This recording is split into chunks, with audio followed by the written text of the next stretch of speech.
ఏం చేస్తున్నారు మీరు? ఆపండి, ఆపండి. కంగ్రాచులేషన్స్ అండి, అద్దరు కొట్టేశారు. కంగ్రాచులేషన్స్ దివ్య, అద్దరు కొట్టేశారు. థ్యాంక్ యూ జ్యోతి, థ్యాంక్స్ అండి, థ్యాంక్ యూ. చాలా బాగా వాదించావు. Thank you ma'am, thank you, thank you sir, thank you. ఏంటి సార్, 10 లక్షల ఫీజు తీసుకుని కూడా కేసు ఓడించారు?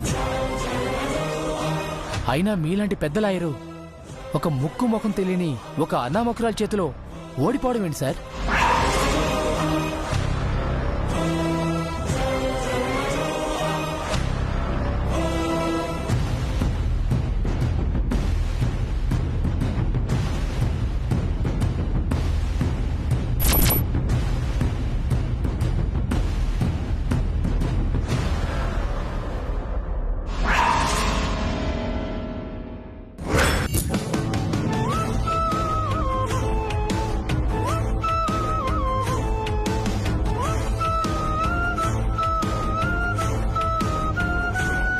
నేను మీతో పూర్తిగా ఏకీభవిస్తున్నానమ్మా.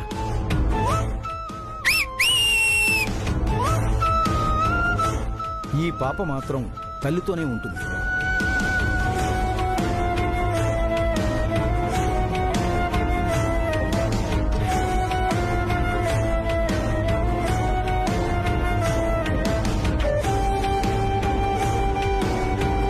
ప్రసాద్ గారు కేసు ఓడిపోవడం ఫస్ట్ టైం అనుకుంటా. ఆ ప్రసాద్ గారు తన కోడల చేతిలో ఓడిపోవడం ఎంత అవమానం.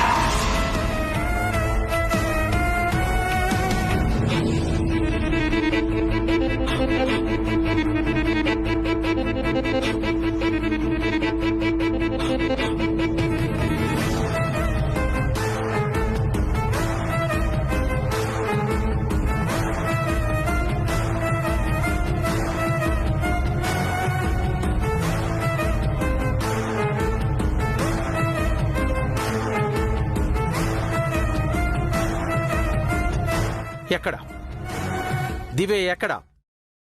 అదేంటి దివ్య గారు, కోర్టులో మా నాన్నగారికి వ్యతిరేకంగా నోరు తెరవను అన్నారు? అరే, పూనకం వచ్చిన పోలేరమ్మలా రెచ్చిపోయారేంటండి? ఆ తల్లి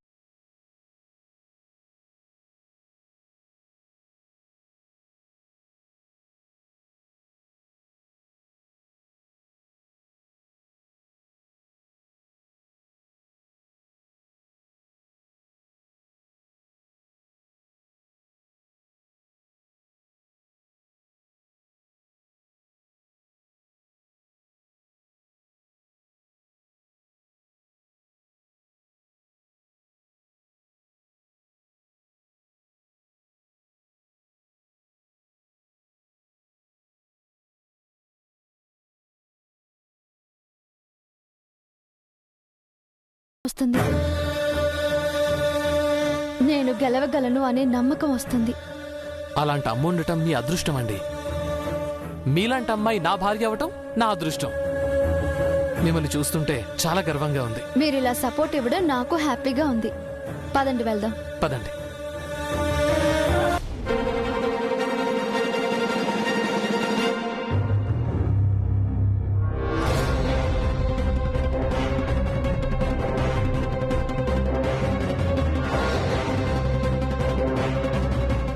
నీకెంత ధైర్యం ఉంటే కోర్టులో మీ మావయ్య గారికి వ్యతిరేకంగా వాదిస్తావు? ఆయన కేసునే ఓడిస్తావా?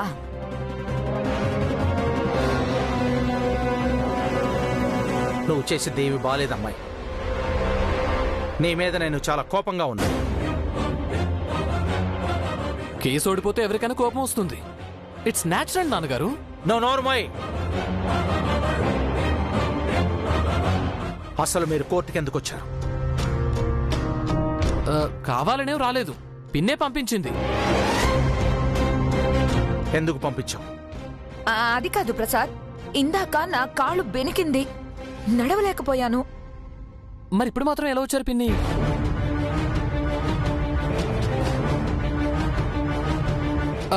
పోన్లేండి, మాతో క్యారేజీ ఇచ్చి పంపించి మంచి పని చేశారు. మీ వల్ల ఒక తల్లి పిల్లకు మంచి జరిగింది. ఏమిట్రా మంచి? ఇవాళ నా కోర్టులో అవమానం జరిగింది.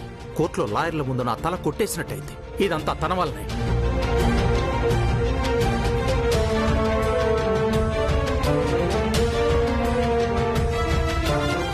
ఈ కేసులో వేలు పెట్టి చాలా తప్పు చేశావు. నేను అసలు క్షమించను. నేను తప్పు చేశాను, ఒప్పు చేశాను మీకు తెలుసు మావయ్య. తండ్రి దగ్గర డబ్బుంది కాబట్టి ఆ పిల్ల ఫ్యూచర్ బాగుంటుంది అని మీరు ఆలోచించారు. డబ్బు లేకపోయినా తన కూతురు కోసం తల్లి పోరాడుతుంది అని మీకు మాత్రం తెలీదా?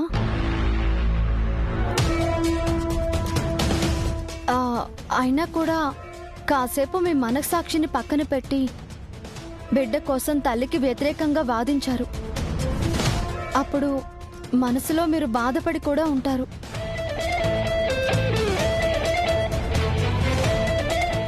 ఆ తల్లికి అన్యాయం చేస్తున్నానే అని ఫీల్ అయ్యే ఉంటారు. నిజం కాదా మావయ్య?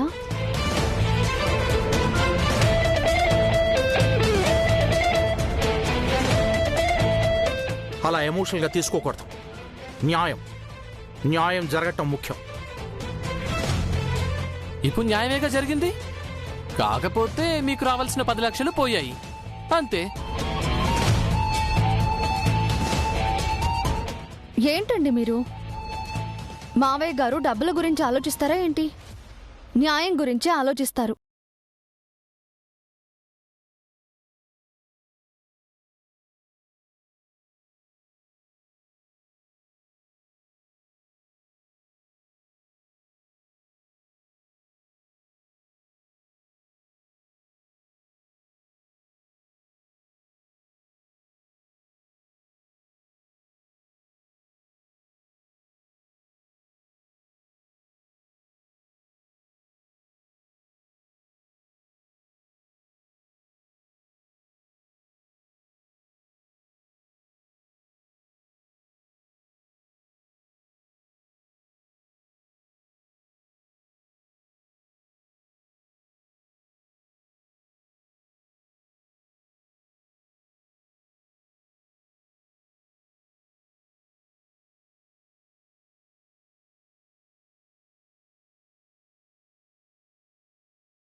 ఏమైంది మావయ్య?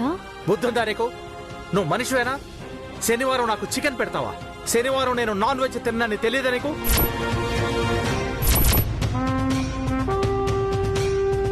క్షమించండి మావయ్య, ఈ క్యారియర్ చిన్నతే కట్టారు. ఏం భువనా, నువ్వేనా ఈ పని చేసింది? అయ్యో లేదు ప్రసాద్, నేను వెజిటేరియనే పెట్టాను. మరి ఈ చికెన్ ఎవరు పెట్టారు? నేను.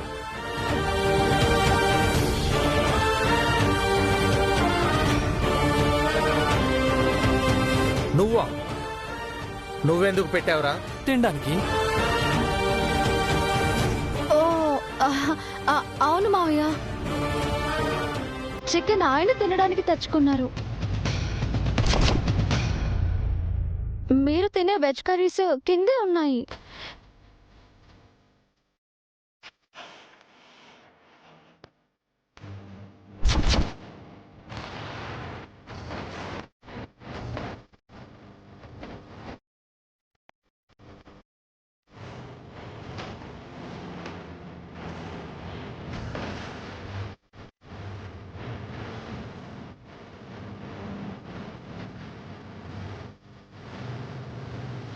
అదేంటి పప్పు రసం కూర ఉన్నాయి? మీరే కదత్తయ్య పెట్టారు.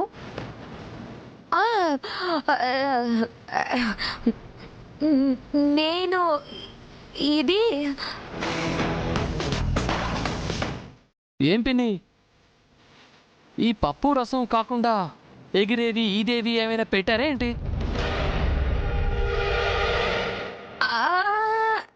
లేదు లేదు, ఇవే పెట్టాను.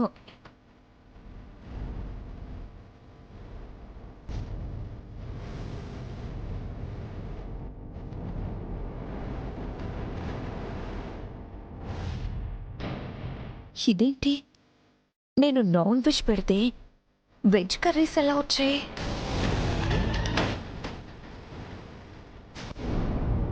దివ్య గారు ఒక నిమిషం, ఏంటండి? ఒకసారి క్యారేజ్ ఓపెన్ చేయండి. దేనికండి? ఇంట్లో అమ్మ వంట చేయడం పూర్తి కానే లేదు, ఈ క్యారేజ్ ఎలా వచ్చింది? అవును కదా, అత్తయ్య వంట చేశాక కదా క్యారేజ్ కట్టాలి. ఒకసారి ఓపెన్ చేయండి.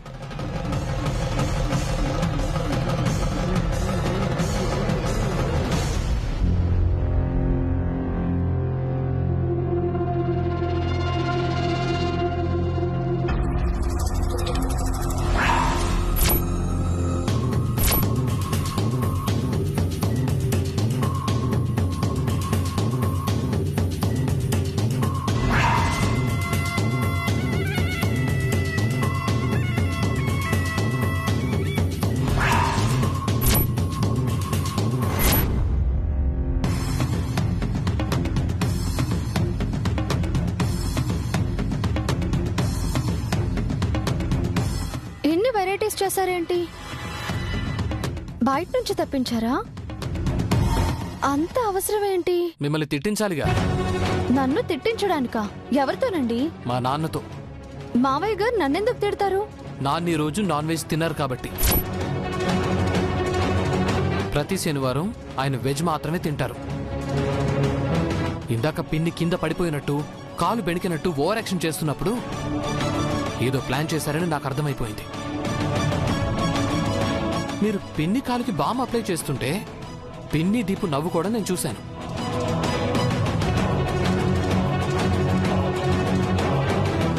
ఆ తర్వాత క్యారేజ్ తీసుకెళ్లాలని చెప్పినప్పుడు నాకు ఇంకా డౌట్ వచ్చింది.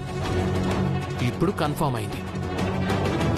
అంటే శనివారం పూట నాన్ వెజ్ పెడితే మావయ్య నన్ను అందరి ముందు తిట్టి అవమానిస్తారని అత్తయ్య గారు రివెంజ్ ప్లాన్ చేసిందన్నమాట. ఇప్పుడు ఇంట్లోకి వెళ్ళి ఒక నిమిషం ఆగండి. అత్తయ్య గారికి బుద్ధి చెప్పాల్సింది అసలు మనం కాదు, మావయ్య గారితోనే చెప్పించాలి. ఆయన కోర్టులో ఉన్నారు కదా. మనం కూడా అక్కడికే వెళ్దాం. అర్జెంటుగా మీరొక వెజ్ థాలీ ఆర్డర్ చేయండి. వెజ్ థాలీ ఎందుకు? ముందు చేయండి, చెప్తాను. పెద్దత్తయ్యకి ఫేవర్ జరిగేలా, చిన్నత్తయ్యకి పనిష్మెంట్ వచ్చేలా నేను ఒకటి ప్లాన్ చేయబోతున్నాను. అదేంటో కోర్టులో చూద్దరు గాని.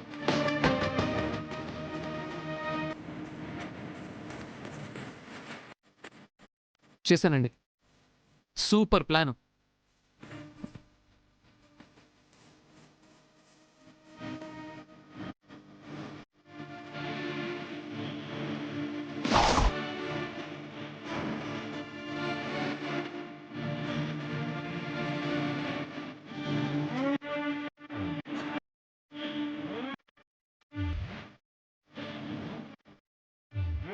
శనివారం మీరు నాన్ వెజ్ తినరని పెద్దత్తయ్య చెప్పింది మావయ్య.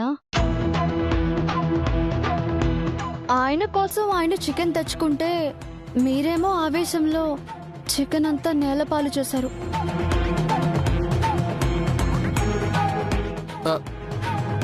పర్వాలేదు నాన్నగారు, మీకోసం తెచ్చిన వెజ్ కర్రీస్ ఉన్నాయి కదా, నేనవి తింటాను.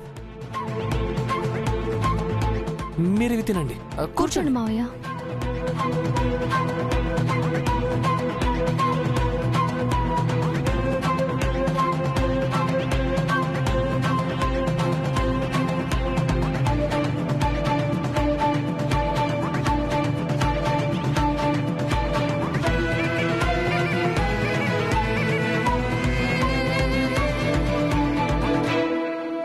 హర్ష, దివ్య, మీరు తినండి. మీరు తింటే మేము తిన్నట్టే నాన్నగారు. కదా పిన్ని?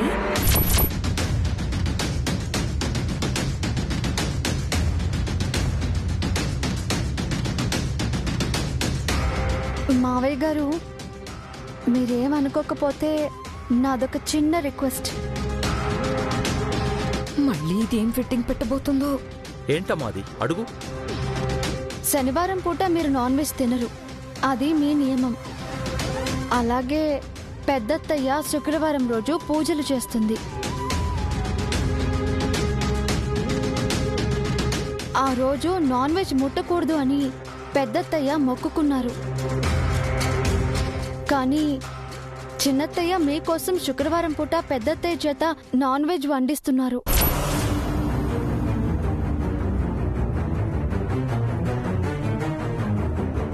ఈ రోజు నాన్ వెజ్ ని చూడగానే మీకెంత కోపం వచ్చిందో, అలాగే శుక్రవారం నాన్ వెజ్ వండాల్సి వస్తే అత్తయ్య కూడా అంతే బాధ ఉంటుంది కదా మావయ్య.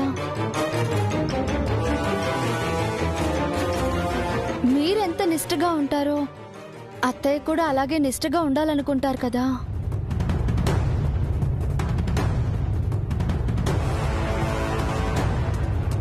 అయితే ఏంటమ్మా, ఆయన శుక్రవారం నాన్ వెజ్ తినకూడదా?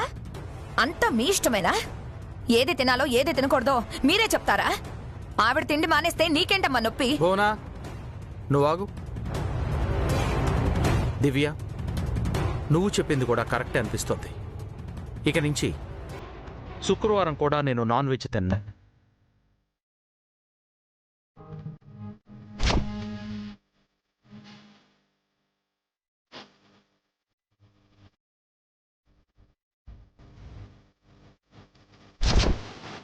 థ్యాంక్ యూ మావయ్య, thank you so much. Thank you నాన్న.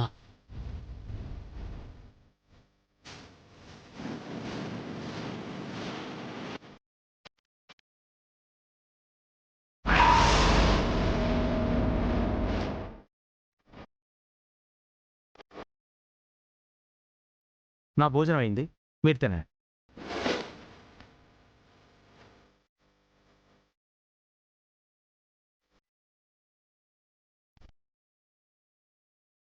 ఏంటత్తయ్య, మీకు కూడా వడ్డించమంటారా? వదిలేండి, మా పిన్నికి కడుపు నిండిపోయినట్టుంది.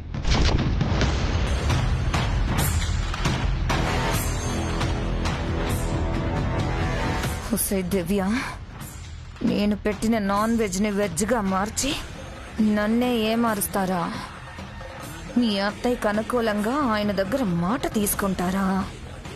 చెప్తా మీ సంగతి. ఏంటి పిన్ని, ఏదో మైండ్ వాయిస్ ఏదో అనుకుంటున్నట్టున్నారు?